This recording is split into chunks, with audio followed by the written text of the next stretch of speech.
Sæll Kári, til hamingju með hennar sigur. Tindastóll byrja leikinn svo sterkari og þið vinnið alltaf svona á og í þriðja leikluta þá komist þið fyrst yfir í leiknum.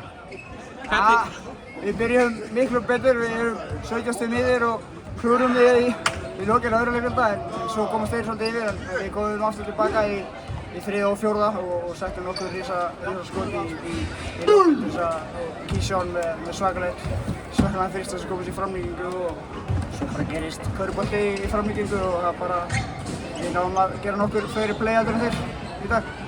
Hvar fannst þess að munurinn liggja á þessum liðum í dag? Það var eiginlega ekki neitt munur sko, þetta var rosalega jafn eins og sést þetta fyrir framlíkingu og þetta er bara tvö mjög góð lið og við erum margir góðir körfuboltamenn og við náðum aðeins fleiri stoppmöllur en þeir og það var bara það sem skóp sigurinn. Þú ert búinn að eiga sjálfur bara mjög gott tímabil hingað til, alveg búinn að sleppa meiðsli. Hvað er svona lykillinn að því fyrir þig?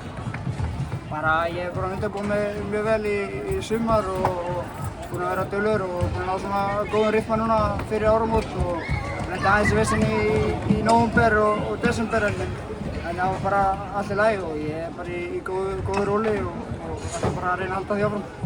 Það er oft talað Val sem svona lið sem byrjar ekki fyrir í úrslitakeppninni. Þið eru að sýna allt annað núna. Finnst þér verið eitthvað svona munur á þessu tímabili eða til dæmis bara tímabilinu fyrra? Já, það er hellingsmunur sko, alveg klárlega.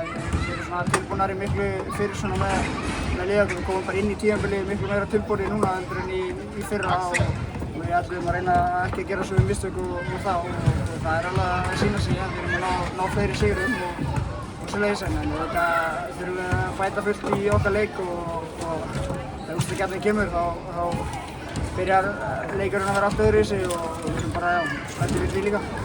Takk fyrir, gangið vel.